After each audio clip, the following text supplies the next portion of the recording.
Depuis 8 mois, la petite Lauren Bellius, 6 ans, a été poignardée à mort chez elle à Sherrill.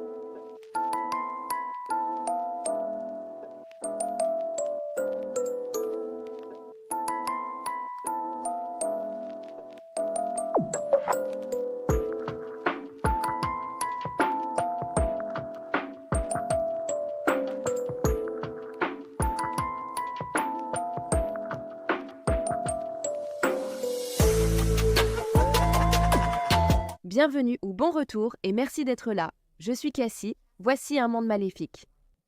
L'histoire que je vais vous raconter aujourd'hui concerne une fillette dont la mort fut à la fois brutale et inattendue. Et le monstre qui lui a fait ça pourrait être libéré à tout moment maintenant. Ceci est l'histoire de Lauren Bellius.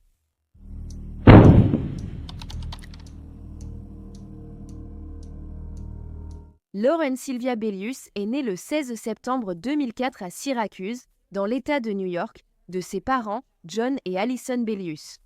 Elle avait une sœur jumelle, Erika, et un frère aîné, Nolan. Lauren venait de finir sa première année à l'école primaire Macalester et aimait jouer au football, faire de la danse classique et du taekwondo.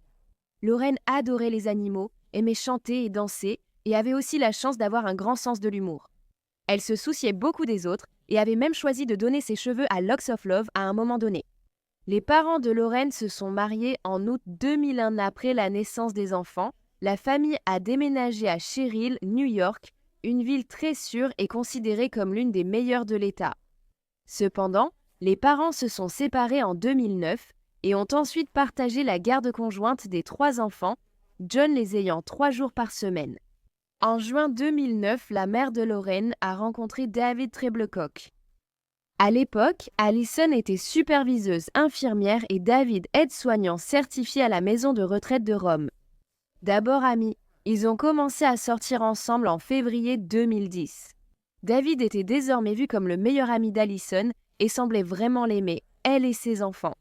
Il faisait tout pour eux et avec eux. Ils allaient de faire du shopping ensemble. Il apprenait aux enfants à pêcher et ils faisaient eux-mêmes des excursions au parc d'attractions Seabreeze tout proche. Après un peu moins d'1 an de relation, en décembre 2010, David a emménagé chez Allison au 408 avenue Primo avec elle et ses enfants. Cependant, le couple disait toujours aux enfants d'Allison qu'ils n'étaient que des amis et ils évitaient tout comportement romantique en leur présence.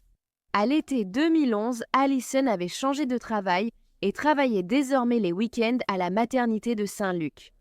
David a continué à travailler à la maison de retraite, mais a réduit ses gardes. En juillet, il ne travaillait plus qu'une seule garde toutes les 2 semaines. Quoi qu'il en soit, David et Allison ont rapidement commencé à discuter de l'idée d'emmener la famille à Disney World. Peu après, ils ont prévu un voyage en voiture en Floride pour voir les parents de David à Flagler Beach, puis revenir à Disney World retrouver la famille d'Allison et les enfants. Le couple était très enthousiaste et impatient de partir en voyage. Mais ensuite, à l'approche du voyage, David avoua à Allison qu'il n'avait vraiment pas envie d'y aller. Il a dit que c'était parce qu'il ne voulait pas rendre visite à sa famille et qu'il avait trop de mauvais souvenirs associés à l'endroit où il vivait autrefois. David a aussi dit à Allison que la police pourrait l'arrêter s'il retournait chez lui.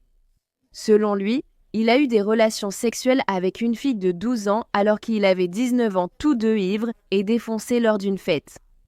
Ensuite, il a aussi dit à Allison qu'il l'avait trompée au cours des premiers mois de leur relation. Elle avait été blessée au début, mais elle a fini par rationaliser ses actes et ils ont convenu qu'ils ne rendraient visite à la famille de David qu'un seul jour. Honnêtement, comment peux-tu justifier ces actes d'avoir couché avec une fille de 12 ans? Bien qu'il fût plus jeune à l'époque, il restait adulte à 19 ans. Au fil des semaines, David a dévoilé davantage d'informations, ruinant sa relation avec Allison. Il lui a avoué qu'il restait en contact avec la femme avec qui il l'avait trompée. Ils avaient des relations sexuelles par téléphone, montrant une addiction apparente au sexe. David lui a aussi confié qu'il avait souvent des relations sexuelles en ligne et craignait des problèmes si certains de ses propos sur Internet étaient découverts. Très bouleversée par ce qu'elle avait entendu, Allison a dit à David qu'elle avait besoin de temps pour digérer l'information avant de pouvoir décider si elle voulait continuer la relation. En attendant, elle lui a dit qu'il pouvait continuer à vivre avec elle pendant qu'il travaillait sur son infidélité, car elle pensait qu'il pouvait résoudre les problèmes dans leur relation. C'est arrivé après que David se soit excusé et ait dit à Allison qu'il voulait rester avec elle et les enfants pour toujours. Après cela, David est devenu plus étrange, portant partout une Bible sans la lire ni la réciter, juste en la gardant avec lui. Il n'avait jamais suivi de religion organisée, mais maintenant il passait des heures dans le garage, cigarette à la main, la Bible sur les genoux. Il passait donc aussi moins de temps avec Allison et les enfants. Le week-end du 16 juillet, Allison devait travailler 2 gardes de nuit de 12 heures à l'hôpital. Lorraine et ses frères et sœurs devaient passer quelques nuits chez leur père avant le service d'Allison. Mais juste avant, elle allait se disputer violemment avec David. Les deux allaient finir par parler au téléphone pendant qu'Allison était au travail et David lui dirait qu'il partait, parce qu'il ne supportait plus de la regarder, après avoir compris la douleur qu'il lui avait causée. Après avoir travaillé ce dimanche, Allison rentrait chez elle. À ce moment-là, David se réveillait moins bouleversé. Tout semblait aller bien. Mais ensuite, à peine 1 heure plus tard, il menaçait de la quitter à nouveau, disant qu'elle ne lui pardonnerait jamais. Allison a dit à David qu'elle avait besoin de réfléchir, mais lui a demandé de rester. Il est parti quand même, et Allison, qui était désespérée à l'idée qu'il parte, le suppliait de ne pas franchir la porte. Elle s'est même accrochée à lui, l'a attrapé et lui a griffé le dos alors qu'il sortait. Donc, à cause de ce fiasco, elle avait l'impression que leur relation était vraiment terminée cette fois-ci. Après le départ de David, Allison a jeté certains de ses carnets de croquis, sa Bible et cassé son téléphone. De façon déroutante, David est revenu chez Allison seulement quelques heures plus tard. Il avait l'air défoncé mais semblait heureux. Il ne comprenait pas pourquoi elle était si bouleversée. Il a promis à Allison de ne jamais leur faire de mal à elle ou ses enfants et qu'il les aimait. Le lendemain, lundi 18 juillet, Lorraine et ses frères et sœurs devaient revenir de chez leur père. Et ils ont passé toute la journée à jouer dehors et à nager dans la piscine du jardin, David les rejoignant même de temps en temps. Puis, plus tard dans la journée, David a demandé Allison en mariage, lui demandant de l'épouser. Cependant, elle a refusé, disant qu'elle devait d'abord s'assurer qu'ils pouvaient entretenir une relation et qu'elle n'était pas certaine qu'ils resteraient ensemble sur le long terme ou non. Selon Allison, David a ri du refus, puis était resté silencieux un moment. Cependant, il n'a pas fallu longtemps avant qu'il redevienne lui-même, et sa bonne humeur a continué. Lorraine est arrivée plus tard dans la journée, dansant et faisant la folle. David a dit à la petite fille qu'un jour elle serait célèbre. Une fois rentrée, David a dit à Allison que Lorraine était sa préférée car elle était spéciale. Le lendemain, David jouerait avec les enfants chez lui. Pendant qu'Allison était au magasin acheter de la nourriture, plus tard au coucher, elle a envoyé ses 3 enfants mettre leur pyjama à l'étage.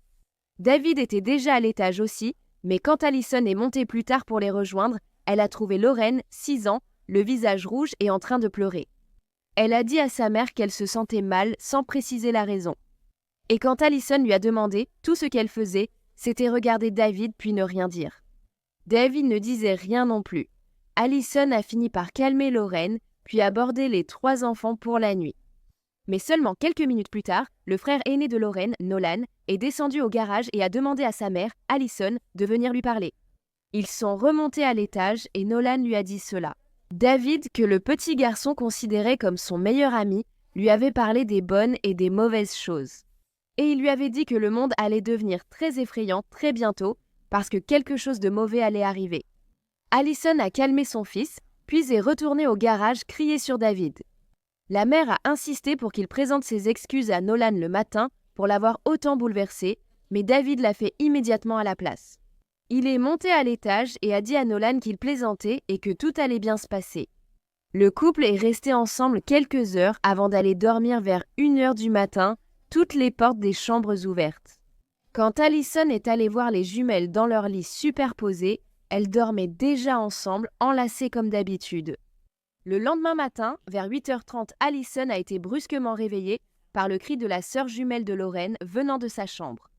La mère a aussitôt sauté du lit et s'est précipitée dans le couloir pour voir la porte de la chambre des filles fermée. Elle a commencé à pousser la porte et s'est rendue compte qu'elle ne s'ouvrait pas parce que, comme elle allait le découvrir, elle avait été bloquée par une commode. Une fois qu'Allison a réussi à entrer, elle a vu David debout sur l'échelle du lit superposé, en train de poignarder Lorraine. Sa sœur, Erika, était recroquevillée à l'autre bout du lit, en train de crier. Allison s'est immédiatement jetée sur David, le tirant loin du lit. Ils ont commencé à basculer en arrière et ce faisant, David a tendu la main et attrapé la rambarde supérieure, ce qui a cassé le lit et fait tomber le corps inerte de Lorraine sur le sol. Allison l'a repoussé et s'est mise à crier, demandant pourquoi il essayait de tuer son bébé. Il lui a dit que Lorraine n'était pas un bébé et qu'elle était méchante. À ce moment-là, David a repoussé la commode qui bloquait la porte devant celle-ci et a commencé à se couper les poignets. Allison avait retourné Lorraine sur le dos et a désespérément commencé à essayer de la ranimer avec le bouche-à-bouche et le massage cardiaque.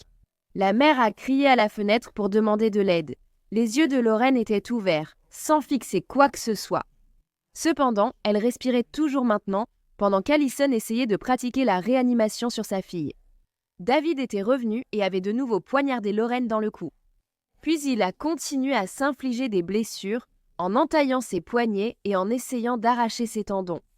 Il s'est aussi poignardé la poitrine et a répandu du sang autour de lui. David est retourné vers Allison, a mis son bras autour de son cou et a poignardé Lorraine encore une fois. Allison a saisi le couteau cette fois et s'est battue avec David. Elle a réussi à le saisir et, alors qu'il tombait, elle l'a poignardé 2 fois. Puis elle s'est ruée sur lui en tenant 2 planches cassées du lit superposées et a réussi à le plaquer dans le placard. Allison a alors pu attraper la sœur jumelle de Lorraine, Erika, qui avait crié tout le temps et l'a poussée dans le couloir. La mère a attrapé Lorraine et couru dans le salon où Nolan était recroquevillé sur le canapé, se balançant. Les 3 ont fui la maison et Allison a envoyé Erika et Nolan chez un voisin pour appeler le 911. Le corps inerte de Lorraine gisait sur l'herbe et sa mère tenta encore de la ranimer. Au fond d'elle, Allison savait que sa fille était partie parce qu'elle était pâle, froide et couverte de sang. À l'arrivée des secours, Allison et Lorraine ont été transportées dans un hôpital proche. Allison avait reçu une grave blessure à la main à cause du couteau. Malheureusement, sur place, la petite Lorraine, 6 ans, a été déclarée morte. À l'arrivée de la police, Allison tenait toujours le couteau saisi à David, puis l'a jeté aux pieds d'un officier. Lorsque les autorités sont entrées dans la maison, elles ont trouvé David Treblecock dans une chambre complètement saccagée. Des taches de sang couvraient la moquette et les affaires des filles. David était également couvert de sang et il a dit à l'un des agents « C'était une petite fille, j'ai dû la tuer. Si je ne l'avais pas tuée, j'aurais réessayé. » Il a également dit à la police que Dieu et Jésus lui avaient dit de tuer Lorraine et qu'il était désolé pour ce qu'il avait fait. Il a alors demandé aux agents de le laisser mourir. Sur le chemin de l'hôpital, David n'a pas pu se taire et a dit aux premiers intervenants que Lorraine était maléfique et qu'elle devait mourir. Si elle ne mourait pas, il allait revenir et essayer de la tuer à nouveau. David a également déclaré « Certaines personnes penseront que ce que j'ai fait est mal, mais c'était bien. » Il continuait à demander aux ambulanciers s'il allait être placé dans une chambre capitonnée. Une fois arrivé à l'hôpital, il a refusé de leur dire comment il s'appelait. Puis, une fois arrivé à l'hôpital, David a continué à débiter des absurdités. Et il a dit à un médecin que Lorraine avait vu ce qui s'était passé, qu'il l'avait testé et qu'il ne pouvait avoir aucune compassion pour elle. Le monstre, David Treblecock, serait inculpé de meurtre au 2e degré, agression au 2e degré et possession criminelle d'une arme au 4e degré. Avant le meurtre de Lorraine, David n'avait aucun antécédent criminel, sauf une arrestation en 2000 dans le comté de Dade, en Floride, à 19 ans. Et il avait reçu une contravention pour possession de marijuana. Lorsqu'il a finalement été jugé pour le meurtre de la petite fille, la juge a déclaré David Treblecock non responsable de ces crimes en raison d'une maladie mentale ou d'un trouble psychique. Les médecins de la défense avaient déclaré que David souffrait de schizophrénie paranoïde lors du meurtre de Lorraine et qu'il ne savait pas que ce qu'il faisait était mal. Son avocate a déclaré qu'il croyait que Lorraine était l'antéchrist et l'appelait ça et la bête. Mais selon Allison, la mère de Lorraine, c'est le matin où il a tué sa fille. David avait enfermé leur chien dans le garage pour qu'il ne soit pas dans le chemin et il avait aussi détruit un disque dur. Il semblait qu'il avait vraiment réfléchi à ce qu'il allait faire à Lorraine ce matin-là et qu'il n'était pas simplement fou. David fut finalement interné en établissement psychiatrique sécurisé avec une réévaluation tous les 2 ans. Si un médecin le juge sain d'esprit à un moment donné, il sera relâché dans le grand public. En avril 2023, il a été transféré dans un établissement non sécurisé, ce qui indique qu'il pourrait être plus proche d'être libéré. La famille de Lauren, bien sûr, a été indignée par l'absence de punition infligée aux meurtriers de Lauren et ils ont lancé une pétition pour faire adopter une loi au nom de Lauren. Qu'il soit en hôpital psychiatrique ou en prison, cela m'est égal. Je veux juste être sûr qu'il ne pourra pas nuire à quelqu'un d'autre, car il le ferait. Il y a 2 ans, Allison Bellius a été stupéfaite d'apprendre que l'homme qui avait tué sa fille allait être placé dans le système de santé mentale et non en prison. David Treblecock a tué Lauren Bellius, âgée de 6 ans, en la poignardant brutalement en 2011 dans la maison à Sherrill, qu'il partageait avec Allison. Je doute qu'il se soit arrêté avant notre mort ce jour-là. Allison pense qu'il est enfermé, mais comme il est dans le système de santé mentale, elle n'en est pas sûre. Il n'y a rien pour nous, aucune protection, et on ne sait jamais quand il sera libéré. Elle ne se sent pas en sécurité, ni pour elle-même, ni pour ses enfants survivants. Il n'a pas de casier judiciaire, donc s'il est libéré à n'importe quel moment, il n'y a aucun avertissement pour les autres sur ce qu'il a fait. Ce que Allison défend maintenant, c'est quelque chose qu'elle appelle la loi Lauren-Sylvia. Cela nous permettrait de mieux suivre les personnes qui tuent, et elle reçoit déjà beaucoup de soutien. Elle a recueilli plus de 20 000 signatures pour sa pétition. Nous pensons qu'un meurtrier reste un meurtrier, quelles que soient les circonstances. Il a sciemment ôté la vie d'un enfant et il doit en payer le prix. Il devrait rester quelque part au moins 25 ans, voire toute sa vie. Au nom de sa fille et pour protéger sa famille, Allison lutte pour changer la loi. La loi de Lauren serait ensuite adoptée. Elle prévoit que si un meurtrier, jugé sain d'esprit et libéré d'un hôpital psychiatrique, il devra alors purger le reste de sa perpétuité en prison. C'est comme cela que ça devrait être. Une veillée aux chandelles a eu lieu pour Lauren Bellius après son meurtre, rassemblant voisins, amis et inconnus pour honorer la fillette de 6 ans. Ainsi que pour soutenir ceux qu'il aimait, le père de Lauren, Jean Bellius Jr., s'est exprimé publiquement après la mort de sa fille. Et il a dit que le seul réconfort qu'il avait, c'était de savoir que la dernière chose qu'il avait faite avec Lauren était de passer une merveilleuse journée avec elle. Ils avaient visité l'Enchanted Water Safari quelques jours avant la mort de Lauren, et tous avaient passé un excellent moment. Il a ajouté « C'est déchirant, c'était ma petite reine, tout le monde l'appelait ainsi et la traitait comme une reine. » John a dit n'avoir parlé à David qu'une fois, mais il questionnait souvent ses enfants sur lui et sa façon de les traiter. Il n'avait rien remarqué d'anormal. Pourtant, les enfants adoraient David. Nolan, le frère de la fille, l'a dit à son père. « David nous a menti. Il assurait ne jamais nous faire de mal, puis il a tué Lauren. » En 2020, leur père Jean Bellius est décédé. Ils sont donc désormais élevés par leur mère, Allison. Elle a dit que les 2 enfants allaient bien et qu'ils continuaient tous les 2 à recevoir un accompagnement psychologique. Les funérailles de Lauren ont eu lieu le dimanche 24 juillet 2011 à Los Angeles. La cérémonie a eu lieu à la maison funéraire Robadier à Camden, suivie de l'inhumation au cimetière Forest Lawn, aussi à Camden.